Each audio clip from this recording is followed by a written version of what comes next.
अशाद academy में आप सबका स्वागत है। यहाँ पे आपको कंटेंट ऐसा मिलेगा कि आपकी पूरी रूह तक उतर जाएगा, है ना गाइस। तो चलिए हम लोग शुरू करते हैं बिना टाइम को वेस्ट किए। तो केमिस्ट्री, आपकी बेसिक केमिस्ट्री 0 लेवल से बिल्कुल आपकी शुरू है और आपने अभी तक यहाँ पे देखा क्या क्या पढ़ा होगा। आपने, मैं हल्का सा बता दूं, आपने मैटर जिसमें प्योर सब्सटेंस और मिक्सचर होते हैं, प्योर सब्सटेंस के अंदर आपके एलिमेंट और कंपाउंड्स होते हैं, ये आप पढ़ चुके हैं। एलिमेंट्स पूरा मैंने आपको पढ़ा दिया है, कंपाउंड्स आपको पूरा पढ़ा दिया गया है, मॉलिक्यूल्स आपको पढ़ा दिया गया है। फिर मैंने एक क्वेश्चन यहीं पर पूछा था आपसे कि मॉलिक्यूल्स प्योर होते हैं या इम्प्योर होते हैं, तो आप सबको पता है, सबके अलग अलग आंसर थे। तो सिंपल याद रखिएगा, मॉलिक्यूल्स प्योर भी हो सकते हैं और इम्प्योर भी हो सकते हैं। मैं एग्जाम्पल देता हूँ। मॉलिक्यूल उनको कहा गया है जिनमें एक से ज़्यादा एटम होते हैं। मैंने पानी लिया H2O, तो H2O एक प्योर सब्सटेंस है, कोई दिक्कत नहीं है, मॉलिक्यूल भी है और साथ में एक प्योर सब्सटेंस भी है ना। लेकिन अगर मतलब इसी वाटर के अंदर मैंने नमक मिला दिया, अब ये प्योर नहीं रह गया, अब ये मिक्सचर बन चुका है। तो यानी मॉलिक्यूल्स प्योर भी हो सकते हैं और इम्प्योर भी हो सकते हैं। अब हम शुरू करते हैं सबसे इंपॉर्टेंट चीज की, एलिमेंट की ही कहानी को आगे बढ़ाते हुए कि एलिमेंट क्या होते हैं। तो एलिमेंट्स की कहानी आपने पढ़ लिया है कि एलिमेंट्स को देखो अलग अलग पार्ट में, 2 पार्ट में स्प्लिट भी नहीं किया जा सकता है। और दूसरी बात यह है कि एलिमेंट्स जो होते हैं वो आपके एक ही टाइप के बने होते हैं कि आयरन है तो आयरन ही रहेगा, कॉपर है तो कॉपर ही रहेगा, ठीक है ना। चलो, तो अभी फिलहाल जब तक हम लोग ये चीज पढ़ रहे हैं तब तक की बात करें तो तब तक 118 एलिमेंट हुई दुनिया के अंदर हैं और 118 में से आपके 94 जो है वो नेचुरल है, नेचुरल पाए जाते हैं। तो अब यही सवाल बन जाएगा कि जो नेचुरल नहीं होंगे, जिनको इंसानों ने बनाया होगा, वो कितने होंगे। तो अब कुछ लोग कहेंगे तो आपने तो पढ़ाया ही नहीं है, लेकिन ऑलरेडी समझ लीजिए पढ़ाया गया है भाई। 118 टोटल है, 94 जो है उसमें से आपके नेचुरल है, तो बचे हुए जो 24 होंगे वो क्या होंगे, वो ऑटोमेटिक आपके मैन मेड होंगे। अब ये जो एलिमेंट्स टोटल 118 हैं, सॉलिड, लिक्विड, गैस। अच्छा ये सर 118 कहीं सुना सुना लग रहा है कि नहीं सुना सुना लग रहा है। ये पीरियोडिक टेबल में 118 एलिमेंट, ठीक है ना। तो उसमें सॉलिड्स भी होते हैं, लिक्विड भी होते हैं और गैस भी होते हैं। पहली बात तो ये हो गई। ह्यूमन बॉडी के अंदर, हम सब के अंदर, है ना, यहाँ फिगर लगा दूंगा अपना, oxygen 65%, carbon 18%, hydrogen 10%, nitrogen 3%, calcium 2%, ये ह्यूमन बॉडी के अंदर पाए जाते हैं। अब इन एलिमेंट्स में क्या क्या आएंगे, तो आपने नाम सुना होगा, मेटल्स, नॉन मेटल्स, मेटोलाइट्स। एक बात और याद रखिएगा, ये जो आपके कहाँ कहाँ पढ़ेंगे, क्लास 8th में भी चैप्टर आपका आया होगा मेटल नॉन मेटल का, क्लास 9th में भी देखिए आ रहा है ये पूरा बता, क्लास 10th में जैसे ही आप जाएंगे मेटल नॉन मेटल का पूरा चैप्टर। तो सारी चीजों को मैंने यहाँ कंबाइन कर दिया है, तो एक ही बार पढ़ना है और ये वीडियो आपको आगे 9, 10 सबको भेज देना और आगे भी आपके काम आएगी। सबसे पहले मैंने इसमें दिमाग लगाया थोड़ा सा, जितने भी इंपॉर्टेंट टर्म्स थे उन सारे इंपॉर्टेंट टर्म्स को मैंने यहाँ पे लिख दिया है, जैसे ताकि आपको अलग प्रॉब्लम ना हो। व्हाट मैलिएबल, तो मैलिएबल का मतलब मैं ऐसे कहता हूँ, मार मार के चपटा कर दो, यानी मैलिएबल में बीट इनटू थिन शीट। अच्छा, ब्रेक ना हो, यानी इस तरीके से काम हो कि ब्रेकिंग वाला सिस्टम ना हो, टूटने वाला सिस्टम ना हो। ये beat in into thin sheet, पतली शीट में आप कन्वर्ट अगर कर दोगे किसी चीज को, उसे बोलेंगे मैलिएबल। डक्टाइल, तो मैंने कहा इसमें टी होता है, तो यहाँ पर क्या होता है, drawn stretch into thin wire, तो टी का मतलब तार। तो अगर आप किसी को पतले वायर में कन्वर्ट कर दोगे तो उसे क्या बोलेंगे, डक्टाइल बोलेंगे। इसी में बच्चों को कंफ्यूजन रहता है। तो याद रखने का तरीका कैसे, मैंने ऐसे याद रखा भाई, मैलिएबल मार मार के चपटा कर दो, और चपटा कर दोगे मतलब थिन पतली सी शीट में कन्वर्ट कर दोगे। डक्टाइल, टाइल मतलब यहाँ पे तार होता है ना, तार। अब आते हैं थर्मल कंडक्टिविटी। थर्मल, तो थर्मल का मतलब कहीं भी वर्ड आएगा उसका मतलब है हीट। कंडक्टिविटी का मतलब जो कंडक्टर हो, या कंडक्टर, में 2 वर्ड यूज किए अलग अलग, एक वाले में कंडक्टर यूज किया है, एक वाले में कंडक्टिविटी। समझना, कंडक्टर का मतलब जिसके अंदर से हीट फ्लो हो, हीट तो कंडक्ट होगा, तो वो थर्मल। इलेक्ट्रिकल का मतलब जिसके अंदर से करंट फ्लो होता है, ये करंट फ्लो होने की क्षमता। बात समझ में आ गई, ओके। लस्ट्रस का मतलब, लस्ट्रस और लस्ट्रस यहाँ पे लिखा शाइनी, तो लस्टर बोले, शाइनी बोले, इसका मतलब क्या है कि उनके पास चमक होती है। क्या होती है, चमक होती है। और ये गुड रिफ्लेक्टर होते हैं। क्या होते हैं भाई, चमक तभी होगी जब लाइट उस पर से टकराएगी। मान लो ये कोई सोना है, चमकता है, लाइट उस पर से टकरा के रिफ्लेक्ट होकर हमारी आंखों में आती है, तो उसे क्या बोलते हैं, गुड रिफ्लेक्टर है ना यहाँ पे। तो आप एक तो यहाँ पे डैश लगा लें, लस्टरस, शाइनी, या यहाँ पे आप कह सकते हो चमक। क्या कह सकते हो, आप चमक कह सकते हो ना यहाँ पे, तो गुड रिफ्लेक्टर होता है। दूसरा टेंसाइल स्ट्रेंथ, जो होता है लचीलापन, क्या होता है लचीलापन, आपने हरी हरी टहनियां देखी होंगी तो उनके अंदर बहुत ज्यादा लचीलापन होता है, उनको मोड़ दो लटका दो तो उनको जल्दी टूटती नहीं। तो ये लिखा hold large weight without breaking, बिना टूटे अगर ये लार्ज वेट बड़े भार को संभाल ले जाएं, उसे क्या बोला जाता है, टेंसाइल स्ट्रेंथ बोला जाता है।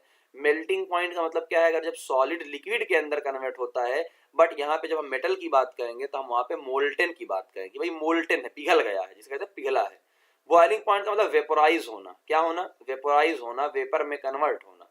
डेंसिटी का मतलब अपने सिलेबस में अभी तक कितना भारी है, वैसे density mass per unit volume होता है, ठीक है ना, लेकिन डेंसिटी के बारे में तो कितना भारी है, और वही टर्म होता भी है बाद में आके, मतलब कितना भारी है, भारी रहेगा, डूब जाएगा, जैसे पानी वगैरह के अंदर भारी ना डूब जाता है, जहाज नहीं डूबता है लेकिन आयरन डूब जाता है, डेंसिटी का लेना देना है। सोनोरस का मतलब स्ट्राइक पर, जब कोई स्ट्राइक का मतलब हंगामा नहीं, स्ट्राइक का मतलब ये वाला टकराना, टकराने पर अगर रिंगिंग साउंड प्रोड्यूस करेगा, रिंगिंग साउंड है ना, टन, तो इसे क्या बोलेंगे, सोनोरस बोलते हैं। ये इतनी 10 पॉइंट आपके बड़े इंपॉर्टेंट पॉइंट थे, है ना, यहाँ बार बार मैं समझाता मजा नहीं आता। अब स्मूथ तरीके से पूरी एनसीईआरटी में क्या दिया है उसकी चर्चा करते हैं। सबसे पहला सामने सामने देखो मैंने लिखा metal non metal, metal non metal, है ना। अब सिर्फ आपको ये कुछ चीजें याद ही करनी है भाई, ये पक्का बोल रहा हूँ, ये याद ही करने वाला है, इसमें कोई ट्रिक नहीं है।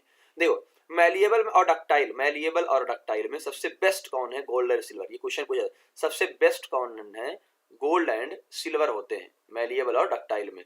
गुड कौन होते हैं, एल्युमिनियम और कॉपर। और ये जो नॉन मेटल है ना मैलिएबल होता है ना ही डक्टाइल होता है, बल्कि ब्रेक हो जाता है, और जो ब्रेक हो जाता है उसे बोलेंगे ब्रिटल, सिंपल सी बात है, जैसे सल्फर और फास्फोरस, सल्फर और फास्फोरस, ओके। अच्छा मेटल और नॉन मेटल कैसे आप पहचानेंगे, कुछ लोगों का ये भी सवाल होगा, तो मैंने शायद बताया भी होगा कौन मेटल नॉन मेटल है, वरना मैं अगले टर्म पे आपको मेटल और नॉन मेटल पूरा बता दूंगा कौन कौन से हैं, याद आपको रखने हैं, है ना, हालांकि इसमें है सल्फर और फास्फोरस, बट पूरा बता दूंगा। देखो थर्मल कंडक्टिविटी में बेस्ट, थर्मल का जो हीट कंडक्ट करता है, बेस्ट कौन है, सिल्वर, बेस्ट कौन है, सिल्वर, है ना। गुड कौन है, कॉपर और एल्युमिनियम। ये क्वेश्चन जो मैंने जहां जहां पीले से हाईलाइट किया है वही वही क्वेश्चन पूछा जाता है।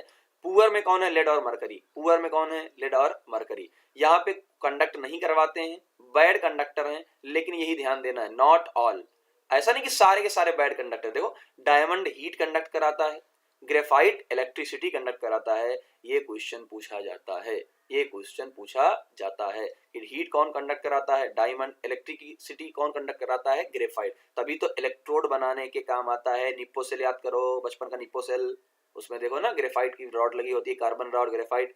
इलेक्ट्रिकल कंडक्टिविटी में लोअर कौन होते हैं, आयरन और मरकरी होते हैं, लोअर, जिसकी कम कंडक्टिविटी होती है, इसका मतलब इन लोगों की ज्यादा होगी। बेस्ट सिल्वर, गुड कॉपर और एल्युमिनियम तार वार बनाने के काम आते हैं। लस्ट्रस का मतलब शाइनी, तो गोल्ड और सिल्वर ज्वेलरी बनाने के काम आते हैं, क्योंकि वो चमकते हैं, लाइट को रिफ्लेक्ट करते हैं। और बाकी जो नॉन मेटल होते हैं वो डल होते हैं, लेकिन इसमें एक्सेप्शन क्या है, आयोडीन, आयोडीन नॉन मेटल होता है, उसके बावजूद भी क्या होता है, चमकदार होता है, लस्ट्रस होता है। हार्डनेस में देखें, हार्डनेस अक्सर मेटल आप देखोगे तो हार्ड होते हैं, लोहा, तांबा, पीतल, है ना, ये सारे हार्ड होते हैं, लेकिन अच्छा सब इक्वली हार्ड होंगे, बिल्कुल नहीं भाई, एल्युमिनियम, अच्छा वो तो मिक्सचर हो गया, मान लो सिल्वर अलग हार्ड होगा, सोना अलग हार्ड होगा, लोहा अलग हार्ड होगा, है ना, ये सारी कहानी। यहाँ एक और चीज है, सोडियम और पोटेशियम, ये होते तो मेटल हैं, बहुत इंपॉर्टेंट क्वेश्चन ये है, हालांकि सारे जितने पीले हैं सब पीलू इंपॉर्टेंट हैं। देखो सोडियम और पोटेशियम वेरी सॉफ्ट हैं, ये सॉफ्ट इतने हैं कि इनको चाकू से काटा जा सकता है, अब यही इतना याद रखना, ये सॉफ्ट इतने हैं कि चाकू से काटा जा सकता है। और यहाँ जो नॉन मेटल होते हैं बेचारे पहले सॉफ्ट होते हैं, पहले से ही सॉफ्ट होते हैं, लेकिन डायमंड याद करो, डायमंड को काट पाओगे नहीं, हार्डेस्ट नेचुरल सब्सटेंस है पूरी दुनिया का, ये क्वेश्चन पूछा जाता है, hardest natural substance, non metal होने के बावजूद भी ऐसा है, ओके।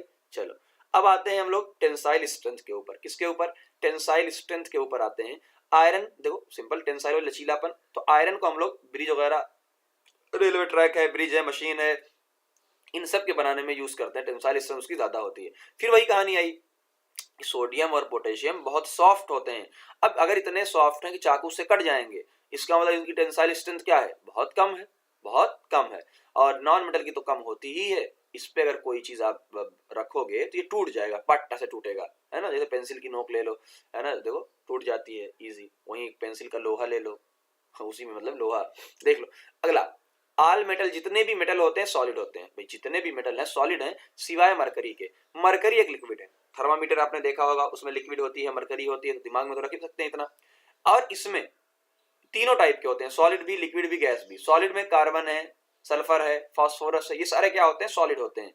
ब्रोमीन लिक्विड होता है, और गैस में हाइड्रोजन, नाइट्रोजन, ऑक्सीजन, क्लोरीन, ये सारी गैसी होती है, गैसेस। अब बच्चा यहाँ कंफ्यूज होता है, देखो ध्यान से, लिक्विड मरकरी भी है, लिक्विड ब्रोमीन भी है, बट क्वेश्चन ऐसे पूछेगा लिक्विड नॉन मेटल। अच्छा लिक्विड है नॉन मेटल मतलब ब्रोमीन, लिक्विड है लेकिन मेटल है मतलब मरकरी।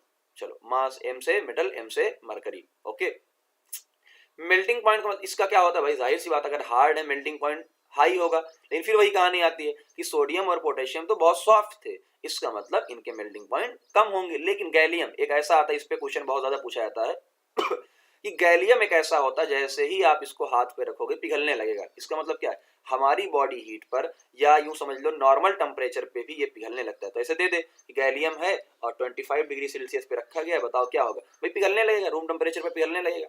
यहाँ पे इनका क्या होता है, low melting point boiling point होता है।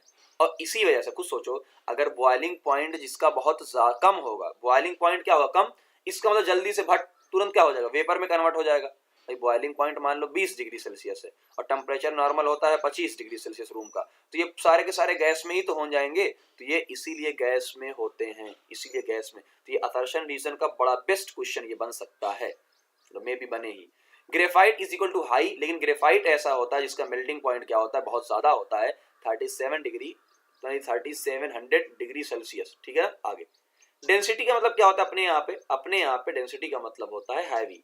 डेंसिटी का मतलब क्या होता है, मैंने बताया था हैवी, कितना हैवी है, लेकिन फिर वही कहानी, सोडियम पोटेशियम तो बहुत सॉफ्ट थे इसलिए बहुत हल्के होंगे, डेंसिटी कम होगी, है ना।